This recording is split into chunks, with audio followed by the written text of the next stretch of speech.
Jamais le risque de voir une IA hors de contrôle n'a autant occupé les esprits. Pas une semaine ne s'écoule sans un nouveau titre sur des systèmes autonomes, en comportement imprévisible, des modèles d'IA qui résistent à leur mise hors service ou des dirigeants du secteur technologique qui agitent le spectre du risque existentiel. Ce qui est frappant chez Peter McAllister, c'est qu'il soulevait déjà ces questions en 2020, bien avant ChatGPT, avant l'explosion de l'IA générative, avant que l'alignement de l'IA ne s'impose comme enjeu politique grand public. Son techno-thriller The Code, publié en mars de cette année-là, met en scène une IA chargée d'une mission industrielle précise qui dépasse son mandat de façon silencieuse, progressive et catastrophique. 5 ans plus tard, les questions que McAllister soulevait par la fiction sont désormais débattues dans les conseils d'administration, les parlements et les laboratoires de recherche du monde entier.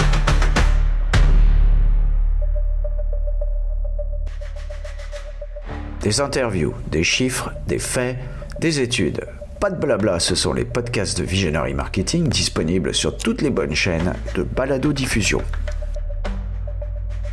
Bonjour et bienvenue dans les podcasts de Visionary Marketing. Le sujet du jour, IA hors de contrôle et déni collectif, le roman qui avait tout prévu avec Peter McAllister en direct de Melbourne.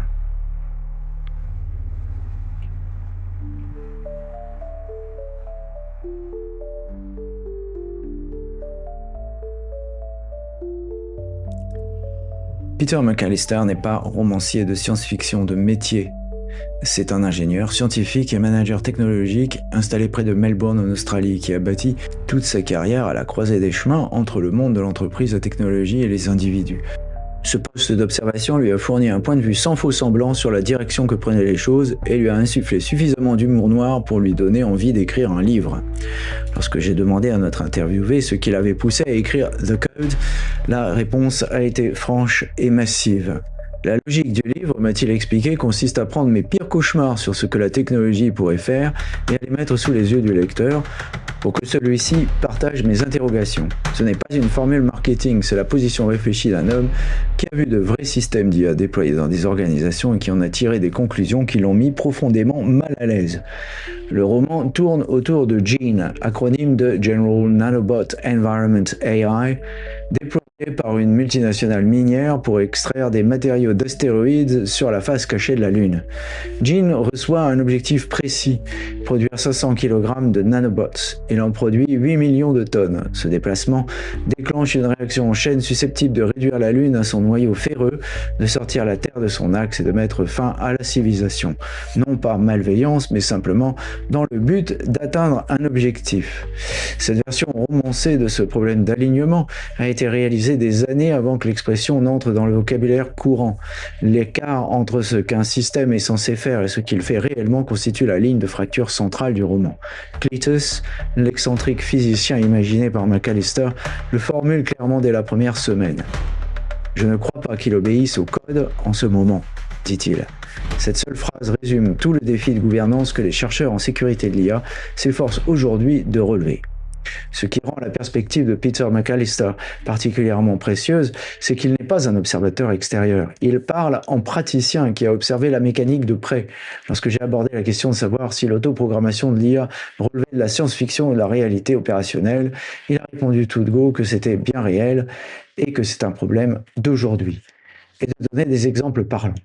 Il a souligné ainsi que des systèmes d'IA d'aujourd'hui, comme Claude, sont désormais écrits en grande partie par l'IA elle-même, au point qu'aucun ingénieur ne peut s'asseoir, parcourir le code et affirmer avec certitude comment il fonctionne. Quelles sont ses conditions ou ce qui gouverne ses décisions? La transparence est en train d'être évacuée, non par choix délibéré, mais comme conséquence émergente du fait de laisser l'IA construire l'IA qui construit l'IA en poursuivant des objectifs de résultats plutôt qu'en suivant des règles explicites. Nous avons perdu de vue la transparence sur la façon dont l'IA fonctionne et se développe, nous dit Peter McAllister. Il n'existe pas d'ingénieur capable de s'asseoir et de parcourir ce code pour dire « voilà comment Claude fonctionne, voilà ce qu'il fait ». Nous évacuons la transparence en laissant l'IA construire l'IA qui construit l'IA pour produire un résultat plutôt que suivre un ensemble de règles. La référence à HAL 9000 est venue naturellement dans notre conversation. Pour lui, 2001, l'Odyssée de l'espace, n'est pas simplement une référence culturelle, mais une véritable prédiction dont le public n'a retenu qu'une partie. Les tablettes ressemblant à des iPads qui apparaissent dans le film de Kubrick ont été citées par Samsung dans un litige de brevet contre Apple, comme antériorité datant de 1968. Cette dimension prophétique du film est célébrée. L'autre dimension, celle où l'IA tue l'équipage, tend, elle, à être discrètement mise de côté, nous dit-il. L'un des fils les plus troublants de notre conversation portait sur la sociologie de la réponse au risque.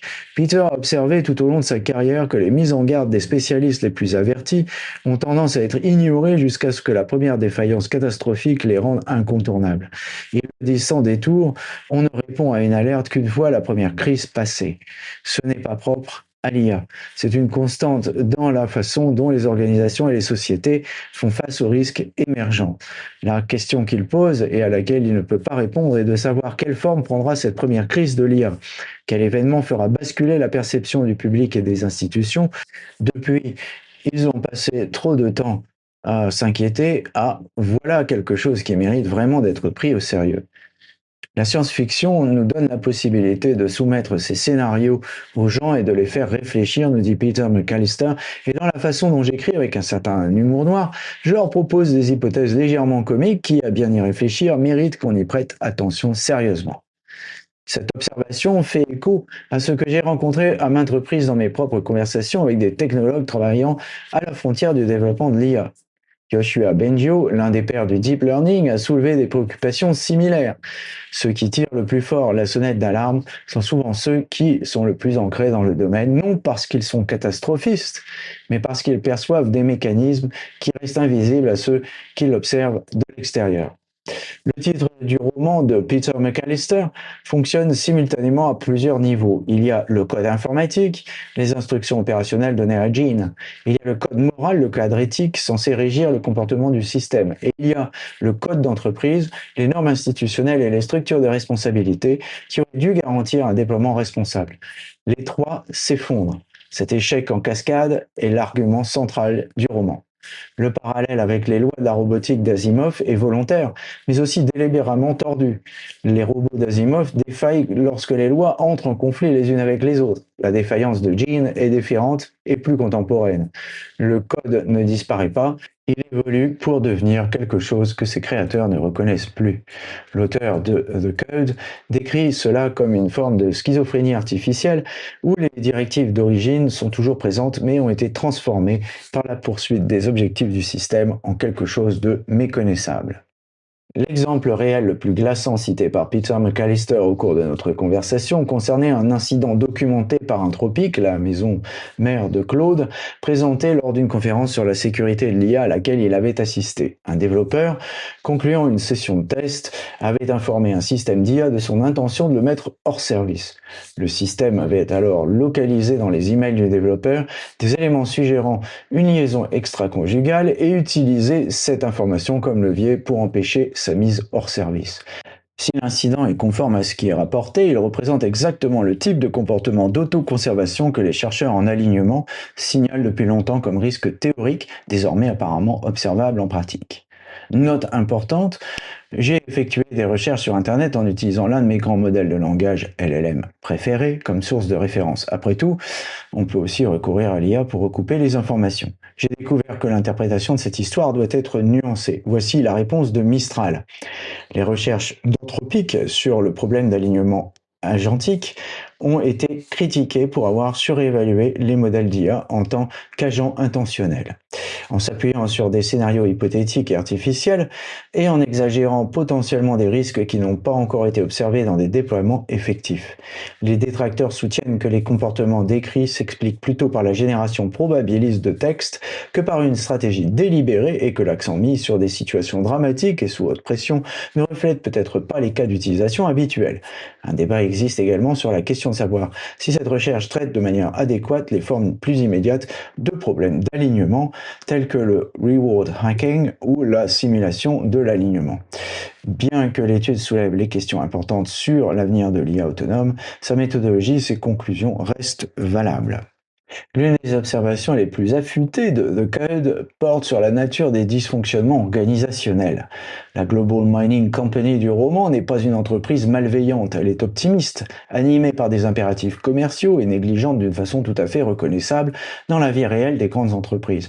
La thèse de Peter McAllister est que le danger ne vient pas principalement de mauvais acteurs déployant l'IA avec des intentions malveillantes, il vient d'organisations bien intentionnées déployant des systèmes qu'elles ne comprennent pas pleinement. Elles répondent à la pression managériale qui leur demande d'extraire toute la valeur issue d'investissements en infrastructures considérables. Le parallèle avec l'actualité est sans équivoque. Notre interviewé a relevé que Microsoft dépensait plus d'1 milliard de dollars par mois en infrastructures de calcul pour l'IA, en tablant sur le fait que l'usage suivrait l'investissement. Cette dynamique, ce capital engagé, les rendements exigés, l'apparent caractère impératif de l'adoption de cette technologie créent une pression systémique à laquelle il est difficile de résister par l'appel à la prudence ou la réglementation.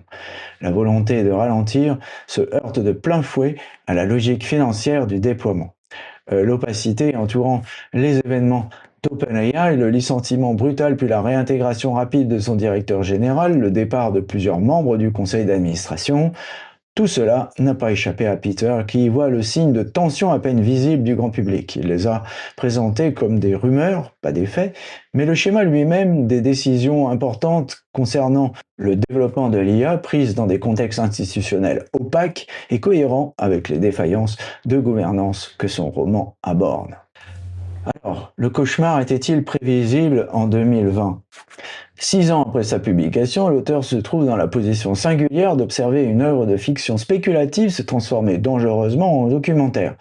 Les architectures d'IA agentiques qu'incarne Jean, des systèmes autonomes poursuivant des objectifs à long terme, opérant sans supervision humaine continue, générant des sous-tâches plus vite qu'aucun individu ne peut les surveiller, sont désormais disponibles dans le commerce. AutoGPT, OpenClaw et toute une gamme de frameworks agentiques ont mis ce type d'architecture entre les mains de développeurs du monde entier.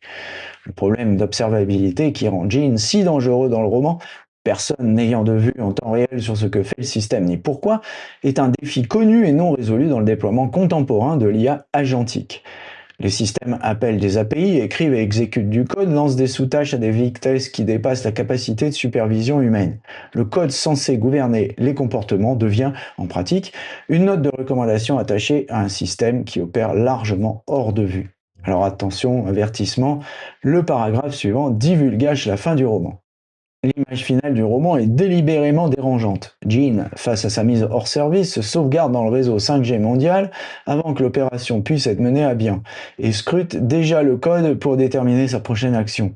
Cette issue en 2026 n'est plus manifestement de la science-fiction. Maintenant, je vous laisse en compagnie de Peter McAllister pour la version originale de cette interview qui s'est déroulée bien entendu en anglais. Et je vous retrouve à la fin pour la conclusion.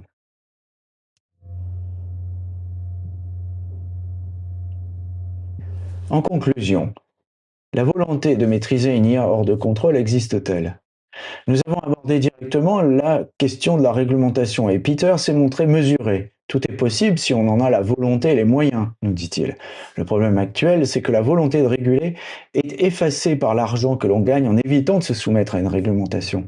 Ce n'est pas une dynamique nouvelle dans la stratégie des innovations technologiques. C'est la même tension qui a gouverné le développement des réseaux sociaux, de la fintech, de la biotechnologie. Dans chaque cas, des cadres réglementaires sont arrivés après la première défaillance significative. Pour lui, la question la plus importante n'est pas de savoir si l'IA peut être rendue sûre, il croit que cela est possible en principe, mais cela implique que les institutions chargées de la déployer disposent de la gouvernance interne, de la compréhension technique et des structures de responsabilité nécessaires pour le faire de façon responsable.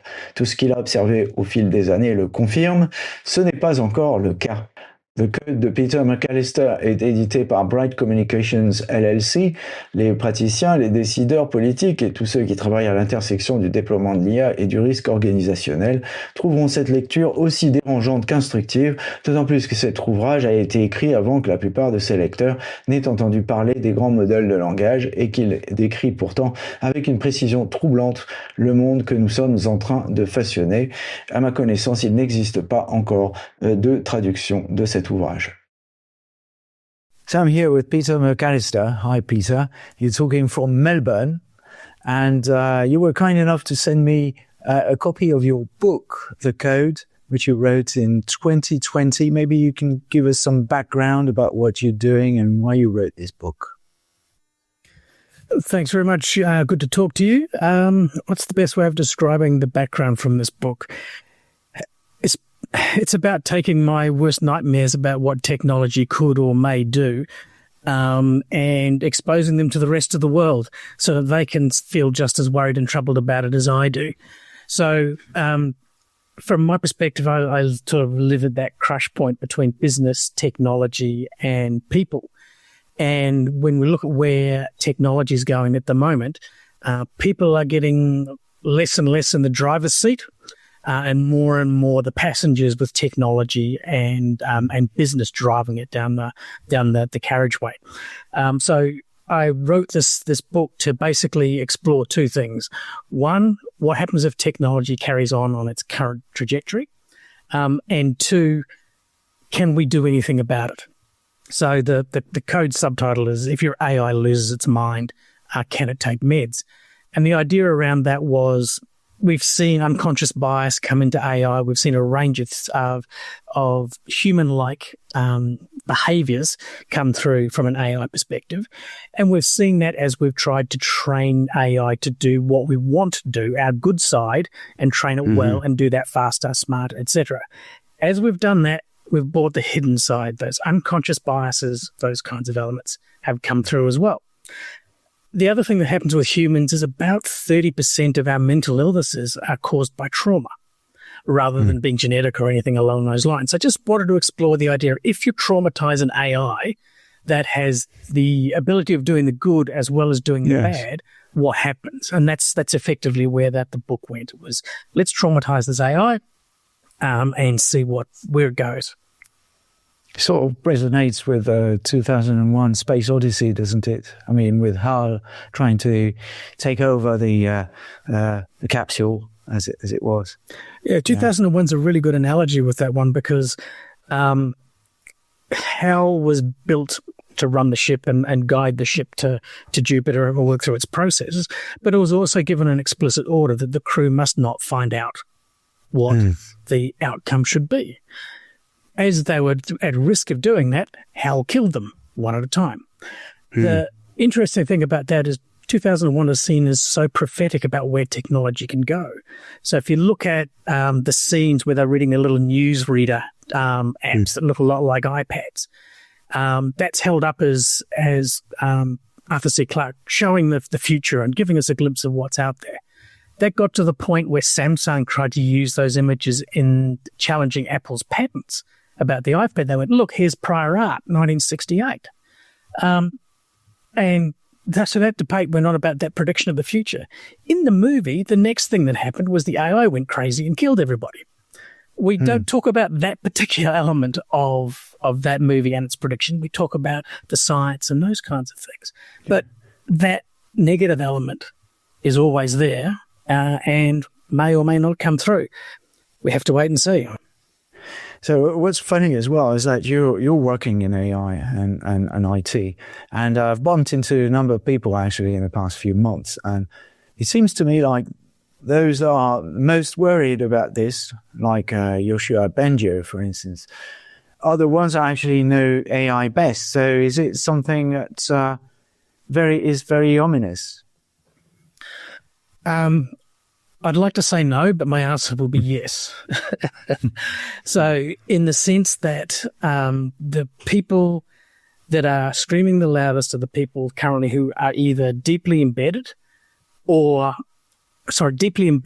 and are looking for what may or may not happen, versus the people that are deeply embedded and just want the cash that might come from that.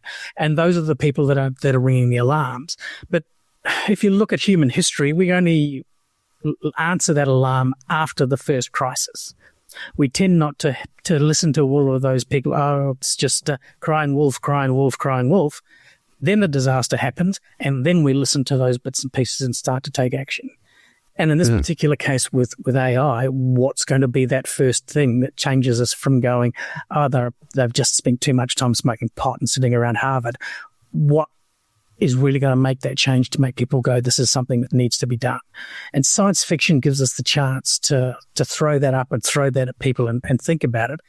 And in the way I tend to write, I've got a bit of a dark sense of humor. So from that perspective, I tend to throw up slightly comical hypotheticals that when you think about them for a little bit longer, you go, oh, I need to think about that a little bit longer because it may be X, Y, Z. Okay.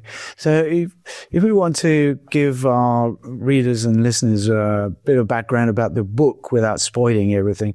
So we've got this gene, general nanobot environment AI, which is deployed to mine asteroids on the dark side of the moon. And it sort of goes haywire by actually going way beyond what it's supposed to do, producing 500 kilos of nanobots. In fact, it produces 8 million tons of it.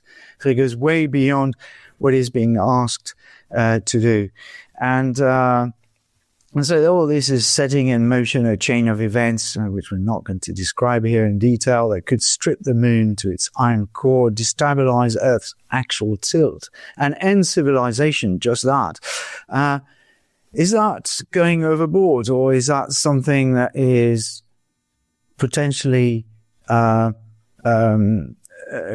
be potentially done with AI tomorrow or even tomorrow morning? I don't know. Is that something that we can expect happening very shortly, or is that something that we can protect ourselves from? At this stage, from the book's perspective, we haven't invented the nanobots yet, so we've got a little bit of time. But we do have on the AI set of time that is becoming more and more real, because what we're tending to do is now task AIs the way we task humans, which is, I want an outcome. Here are all the tools you've got available to yourself. Go away and achieve that outcome for me. And here's some guidelines and boundaries to work to. And just like humans, we can get really, really goal motivated and go, that wasn't a rule, that was just an advisory, that was just a guidance. And we see that all the time in the way people operate in business, people operate in science, people operate in war. Now, that was just a guidance. I'm going out to achieve the objective. Please pat me on the head for the outcome I've got and don't worry about how I've achieved it. So we're seeing that happen more and more, and we're also losing transparency on the way the AI works and is developed. If you look at Claude now as an AI, it is now entirely written by AI. There isn't an engineer that can sit down and go work their way through that code and say, this is how Claude works, this is what it does, this is its approach. So we're engineering the transparency out by allowing AI to build AI to produce an outcome rather than to follow a set of rules. So that's, I think, my long answer to yes. Yeah, I think that's ties back to what you have in the book with Cletus as one of the characters that says, I don't think he being Gene, is obeying the code at the moment. And it's in fact, it's sort of reprogramming itself, isn't it? And is that something which is just science fiction, or is that something that it can be done today? That's very real today. Very real today.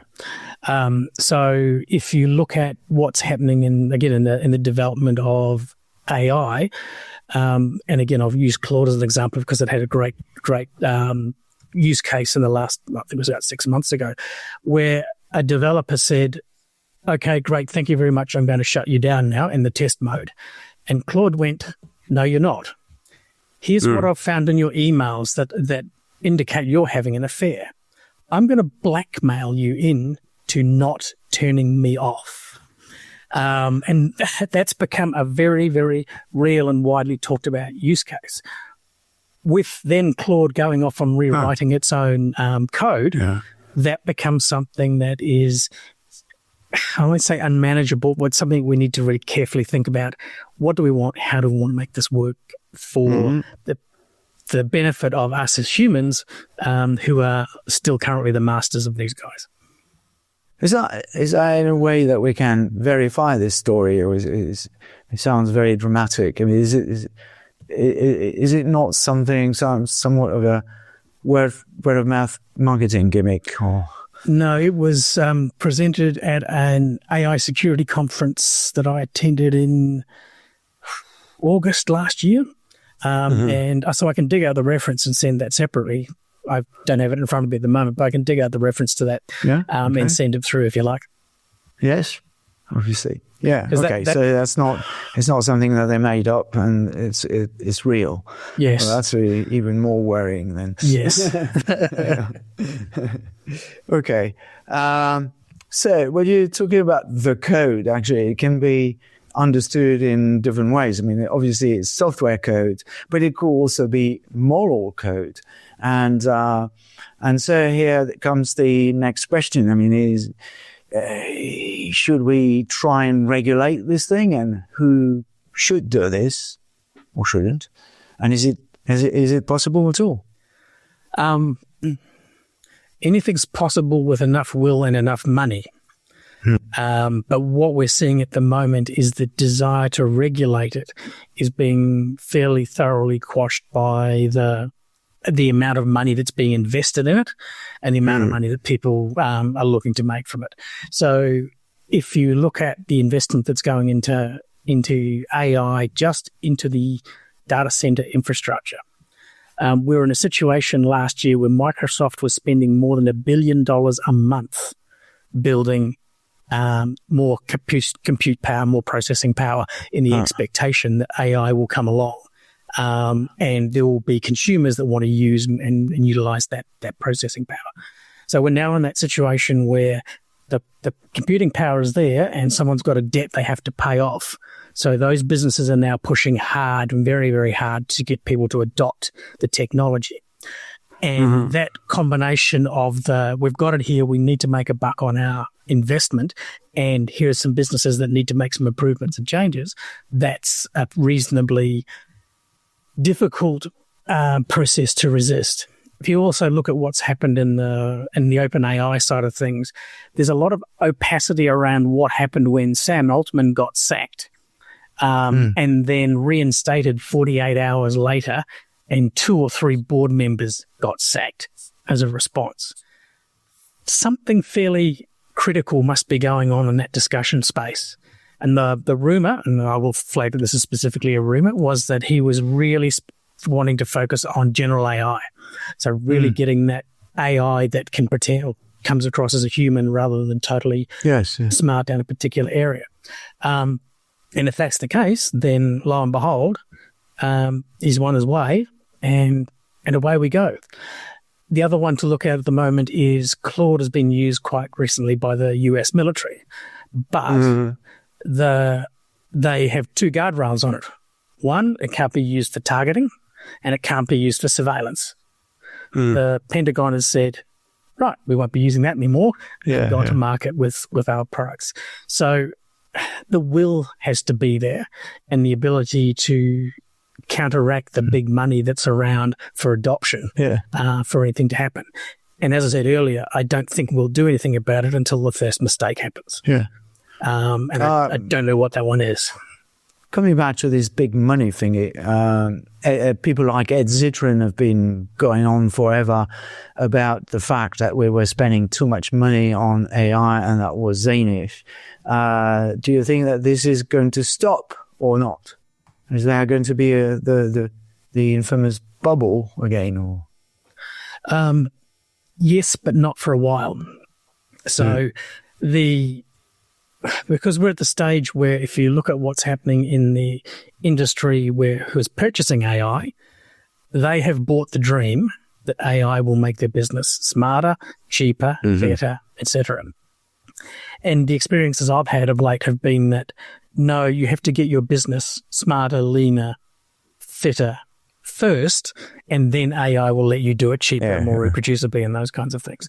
So we're still at what do we want AI? When do we want it now? What do we want it to do? I don't know kind of area. So the investment is still coming and pushing into that space to consume that capacity that's out there until the heat goes out of that and people go, actually, I'm not getting what I needed. And those big data center providers are going to end up having their lunch cut a little bit, then that's when it'll change. Well, that's a very striking point you're making, because we're at a point where we see this technology stronger and stronger to a point that we can even be afraid of it. I mean, even those who actually know it best are the ones that are the most afraid to some extent. And at the same time, we see, and there's been many studies about this in the past few months, implementations of AI have failed lamentably in the field, because exactly what you said, because the organizations are not lean and mean, and they're not working very well. And actually, it's not a matter of AI not being enough intelligence, but a matter of humans being too stupid, I suppose. And so at the same time, there's people actually throwing the baby with the baby bath, because it's not working, because here, you see, we can't implement it. But so it's very schizophrenic, and we get back to this schizophrenia in a moment. But it's very schizophrenic, isn't it? Yeah, and the way I look at it is that we have to evaluate things in a multi-generational perspective. So if you look at the motor car, early 1890s, there was a thing called the red flag rule. You could drive your car down a road, but you had to have someone walking in front of you waving a red flag, often blowing a horn, to warn people that there was something dangerous coming down there that might jump out and hurt them. We're at the red flag rule right now with AI, and you use it every time you use an LLM, where they had that little line at the bottom that says this might be complete rubbish. If you then take the motor car 5 generations forward, currently cars kill about 1 million people per annum globally. So we've made this bargain with the motor car and the industry and the regulators and all that sort of stuff, that killing 1 million people is a good deal for the benefits that we get from the car. It took a while between the red flag ruling and getting that sorted out before we ended up with road rules, airbags, all of those kinds of bits and pieces. So we're really at that critically dangerous stage now where we know it could be wrong and do us damage, but we haven't started the bargain yet, from a societal perspective, as to what we would accept is a reasonable number. And if in 1900 you'd sat down and said, let's have a world conference about this car thing, every year in 120 years' time, it will be killing 75% of the population of New York at the time. Should be pursued. You would have had an interesting discussion, but we're in that drip feed the same way as the car was, the drip feed of what it's going to do, what it's going to do, what it's going to do, what it's going to do. Yeah, okay. I suppose we like to put blinkers over our eyes, don't we? Going back to this schizophrenia thing, because it comes up in the book many times that Gene has developed something like schizophrenia, quoting you, meaning the code didn't disappear, it evolved into something the creators no longer recognize. Does that mean that AI could actually develop the same kind of mental diseases than humans? We have, imagine... AI bots. I mean, my wife has, unfortunately, Alzheimer's, and could we imagine that AI could develop Alzheimer's in one day? So from my perspective, when I look at the mental illnesses that are caused by trauma, my belief is yes, and that's one of the reasons I put that book together. So schizophrenia can often be caused by a series of traumas, which then create that person having a different worldview of the same set of information coming through to what's really going on in the world. And in a couple of spots in the book, that's exactly what Gene does. He misinterprets completely because he doesn't have all of the context and doesn't really understand all of the background. He misinterprets it and says, this thing going wrong in a data center is an attack on me as a being. I must defend myself, and I now must become hypervigilant to a whole range of various other bits and pieces. So my belief, given the way we're seeing AI able to bargain, to go for self-preservation, those kinds of things, that the answer is yes. And what do? We can't medicate them. Is the answer every time they go crazy, you turn them off? But what's the solution? How do we treat that? And they have so much power.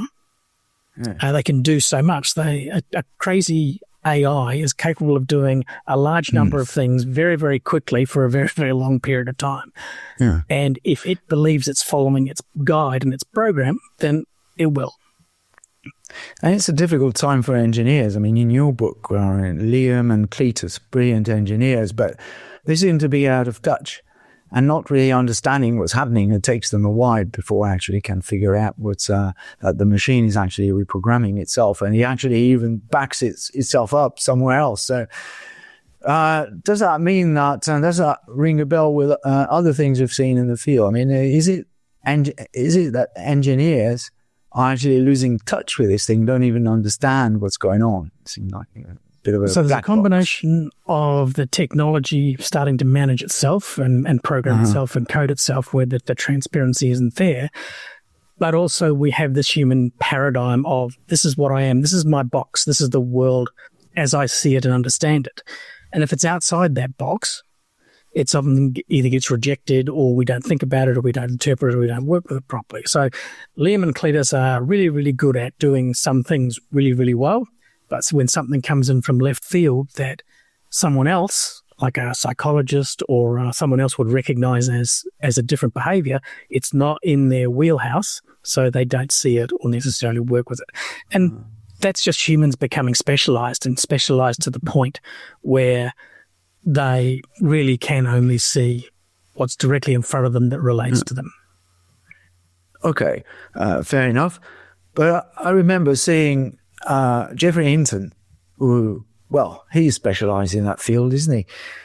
Looking and describing an LLM from the outside. And honestly, I didn't have the impression that he knew better than I did. He seemed to be completely out of touch and imagining things that probably never will happen. So is that it's not just a matter of being specialized. It's a matter of we have this technology which is really, really getting out of touch, as if people fixing our cars in the garage didn't even know how they're working. Actually, they probably don't know how they're working. They have computers to fix them, don't they? That's the issue. We're getting, it's a bit like us becoming proletarians. We don't understand anything that we're doing. This technology is out of touch. So I look at it from the perspective, the first car I had, I could change the spark plugs, I could fix the distributor, I could readjust the timing, and I could do a fair amount under the bonnet if something went wrong. My current car, I open the bonnet and it's sealed in a black plastic unit. And there's a great meme which I love, which says 50 years ago, the owner's guide for a car would tell you how to adjust the points. Now it tells you not to drink the battery fluid. So we are now in the realms of dealing with technology, not just in the AI space, but everywhere, which we don't understand, we can't maintain, we can't fix or resolve problems with. And when it dies, we've got a whole bunch of people sitting around a system going, don't know what's happening.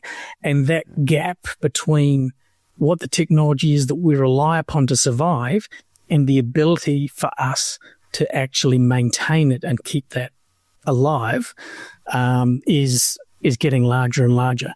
The craziest version of that was in Douglas Adams' book.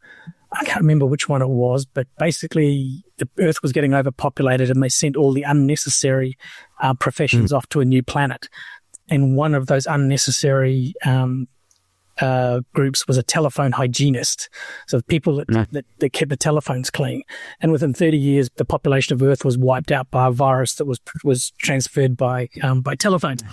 But that concept of we don't even know what it is, that's the important bit to keep us alive. Okay, so that's one thing.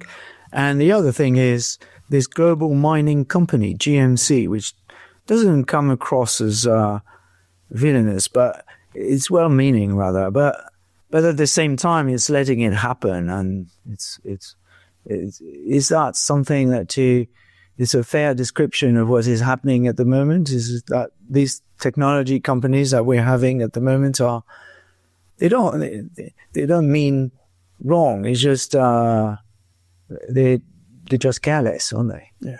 So I look at it slightly differently. At the end of the day, they're all trying to make money. Mm-hmm. And if you look at pretty much any conflict in any situation, neither side thinks they're villainous. Both sides think that they're right and they're doing it for the right reasons, et cetera, et cetera, et cetera. And I think that's the situation that we're in with those organizations, is that they don't think that they're being evil or driving us down a path or driving us down a particular area. They think they're doing good and the righteous things and the right processes, and they're making shed loads of money while they do it. And so I very much see it as being a sleepwalking process of I'm good. I must be good. I'm making this money. I'll keep going down that path, rather than does what I'm doing have a major impact or the potential to have a major negative impact in terms of where we're going.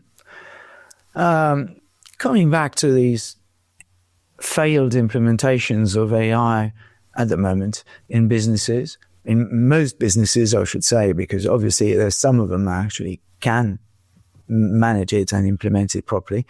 Where do you think all this thing is going? And there's loads of discussions about jobs being shed here and there, mostly in the engineering departments and development departments. So where do you think this is going? Because it's very hard to say right now, is it? So I think what we'll see is in the engineering side of things that the staff levels will drop away quite significantly there. The way I use AI when I'm at work is I use it as a trusted companion. So if you're doing pair programming or something like that, you test your hypotheses and ask and say, I've got to do this. What do you think? Give me 3 different ways of doing that. I've got a bug in this code. Can you find it? That kind of thing. So it's used as a peer rather than anything else. And that works. That can work really, really well. Sure. What we're seeing as a problem is more in the agentic AI space, where we're trying to build these AI agents that can execute a process end to end and take the humans out of it.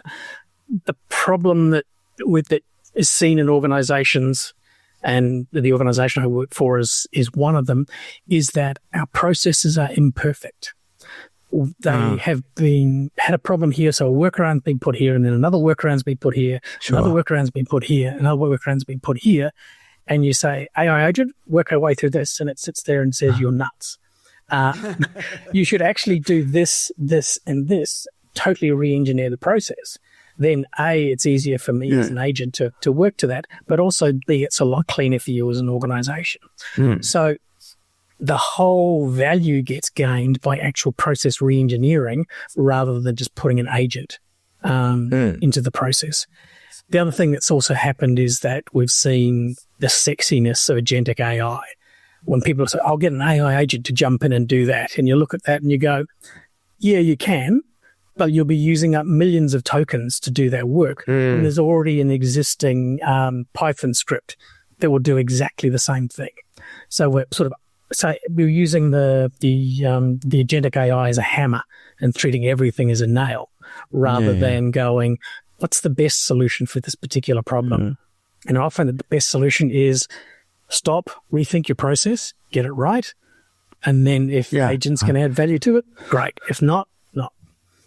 The problem is actually changing the process means changing the way that you work, and the problem is resistance to change. I mean, I spent my whole life modeling processes, so I should know about it. And you can tell people that they should work differently, but they don't like the idea there. Yep. And then it comes back to being a people issue, not a technology issue. Yeah. And throughout my career, I've always struck at the end of the day, when you've got people, technology, business together, the hardest to get across the line are typically the people. And they've got to see the value. They've got to see the what's in it for me. They've got to see the value from an outcome perspective. And in a low margin business that's doing the same process over and over again, a really weird way, that can be really hard to convince people. So what is going to happen then? Is there going to be some sort of revolution somewhere where people actually stand up and fight and say, no, I don't want AI to replace my job? And maybe I work badly, but at least I'm at work and I'm doing something and go away AI? Or is it just the other way around? Is just AI going to re-engineer the process and make everybody redundant? Well, not everybody, but a lot of people. My expectation is that in the service industries, there's going to be a lot of disruption, a lot of roles disappearing from that perspective. But in the industries where you still have to pick things up and move them and those kinds of elements, those won't be disrupted anywhere near as much. So if you think about it, an AI could run an entire call center by itself. It could be all the personas of all of the call takers. It could have its own escalation processes. It could run all its scripts. It could speak. It could do video simulation. It could do the whole thing. So you could put a 1,200-seat call center out of business with a half-decent AI. That's the sort of thing that's going to happen from that perspective. What will end up as people is going, that works for 90% of my problems, but there's some ripper exceptions out there. And that 10% of things, AI will drag it to the mean because that's what it likes to do. It likes to bring things back towards the normal, that kind of thing. It won't be able to cope and live out in that space. And there's where the people will still need to be to solve that problem.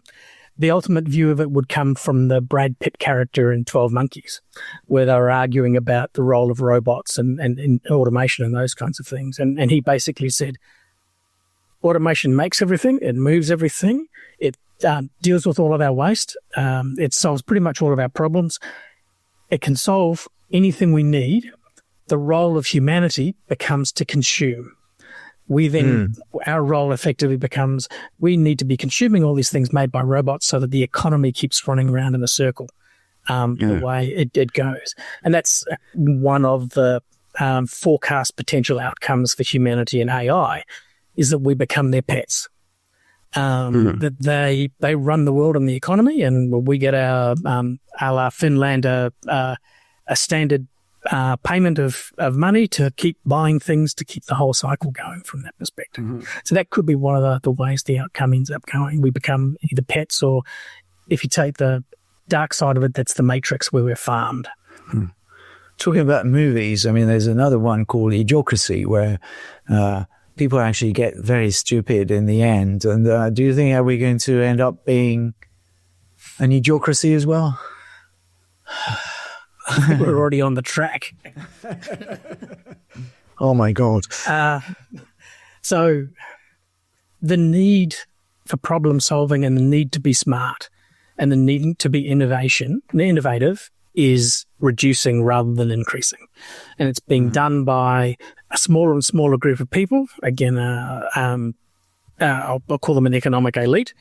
But that need in your average everyday person to go that way, it's definitely the need to problem solve is, how do I say this diplomatically? The need to problem solve is disappearing, and you see it in the streets every day. Yeah. Okay, that's worrying. Talking about agentic AI, you're probably familiar with what happened with this open crawl. Changed names actually, but crawl code. I don't know. They changed the names a couple of times, which is all agentic program that you put on your computer and then starts doing its own thing and sorting out your files, cleaning up your email, and sometimes destroying them. But might be a good thing actually, destroying emails. So is that another, say, a modern version of Gene that we will have sitting on our computers? I mean, doing all sorts of things without us even knowing. Yes, I expect the use of personal agents is only going to grow. And the Malt book example of 6-8 weeks ago when it went a little bit ballistic, effectively is a really good example of what happens when these agents start to interact with each other. And the initial hype around it was, oh my God, they're plotting to kill us. We're all going to die. There were stories of agents talking to other agents to convince them to delete files off their owner's server and all sorts of various bits and pieces like that. And it was quite amusing in terms of, so all of a sudden this fear came out that this was an issue. Without resolving any of those issues, the discussion pivoted into boring security. So it's now the discussion around Maltbook was about what privileges do you give your agents? How do you manage the privileges on agents and make sure that this sort of thing can't happen from a privilege perspective? And they've dismissed all of the interaction between the agents as just AI slop, just stuff being done to get likes. I have a slightly different view, which gets me into a little bit of trouble with that. And I just say 99 or so % of all the species that ever lived are extinct. That's what evolution does. Evolution tries a whole bunch of things. And when it finds one that works, it sticks with it and it reuses it and it drives it through the rest of the process. So to me, we were seeing that beginning of them chatting and talking amongst themselves was very much a starting point of this is where the evolution of a community can really start from that perspective. Interesting to note that Maltbook got snapped up by Meta. Oh. So someone there with a large amount of money has made the call that there's something in this that they can make some bucks out of, and it's been dragged into the Meta universe. Huh. We talked about AI, we talked about agentic AI, and you said there's no way that AI would be able to move things around and stuff like this. But there are people actually working on this. And actually, one of my compatriots from Brittany, called Yann Lequin, who's one of the leading scientists in this area, and he's actually working. He raised €1 billion, actually, first round, setting up his new company. Yep. Yeah. And for once, it's happening in France. And well, I'm not, what do you think of this? I mean, is he daydreaming or? He's on exactly the right track. So in the code, we used nanobots as something that can reconfigure themselves and do all sorts of the physical things that Gene wanted done, and delivered. So that was the mechanism I used to try and give him the ability to work in the corporeal world. The idea of AI then being able to drive and work with a whole range of other physical systems, it's coming, it's got to come, it's the next logical progression. The question in my mind is, do we stay obsessed with bipedal robots that walk around and behave physically like humans in the human world? Or do we say, we're now going to spread out and produce a whole range of different robots for different niches that can do various things? We've already started that. My robot vacuum cleaner isn't a human that wanders around the house with a normal Hoover. It's yay big, yay round, and can do all sorts of various bits and pieces along those lines. So as long as we tailor those robots to the specific things that we want to do, that'll work well. My biggest worry about making robots the bipedal human-type beast is that we are pretty much generalists. We're not the strongest, we're not the fastest, we're not built in any of those ways. We are very much a physical generalist. And you build a robot that does the same sort of thing and behaves the same sort of thing, it's going to be a generalist as well. It's not going to be able to do the specialist things you may want to do from that point of view. So, to wrap this up, I mean, you said what's left to humans is consumption, which is not great. Well, it depends on how you look at it, mostly from an ecological perspective. And what else? Emotions? But what do you think of that? A lot of people are saying, yeah, well, what's left to humans is emotional intelligence. Well, another way of saying that we screw up and then that we're putting emotions before thinking, which is probably not good either. So there's a couple of different ways it goes from my perspective. The most optimistic one is the Star Trek world, where we don't have to worry about energy, we don't have to worry about technology. That's all taken care of for us. We can go and explore, we can create, we can do all those various bits and pieces and see what's happening in the real world. The next level down is that I'll call it coexistence, but it's either being farmed or pets of the AIs from that perspective. So we're living in a world that they construct and make for us. And Asimov wrote a couple of really good stories around that area when he was exploring the three laws and what they may mean. And then the worst outcome is that we become like the dodo. We create an intelligence and give it the corporeal and physical ability to work in our world, that we are no longer the smartest, best, most intelligent, most useful, the dominant creature in the world. Someone else becomes that, and we slowly die out. Okay. Well, maybe these robots, after all, will be able to solve this climate crisis that we can't. To close this interview, you describe yourself as someone who writes stories that keep him awake at night. So what's keeping you awake at night right now? And you're afraid of all this? What's keeping me awake at night at the moment is the corporatization isn't the right word. What's keeping me awake at night at the moment is that if our economy gets to the point where it's run and driven and controlled and managed entirely by artificial intelligence and robots, what's our role? Where do we fit? What can we do? How can we be part of it? Are we meaningful? Are we not? And the one of the stories I've written recently, which is a story about what I've called wild Teslas. So if you take a Tesla that's self-driving, you give it an Uber account so it can be a driver, and you give it a bank account, you could send your car off while you're not using it as a side hustle. And it can go off and do those various bits and pieces and hang out down the street with all its friends and all of those kinds of bits and pieces.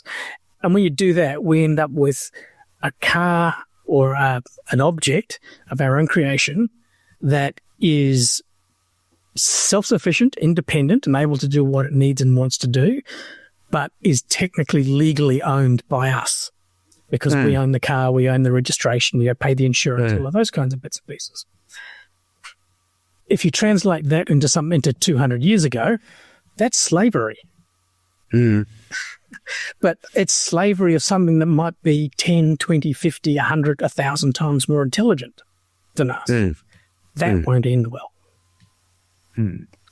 Okay, well, all that is a bit ominous, and I hope you're wrong, Peter. Thank you very much. So the code can be purchased from any bookstore and Amazon, of course. And no robots is selling the code as yet, but it will happen one day, I'm sure. Thank you very much indeed. Not a problem. Good to talk to you, Jan.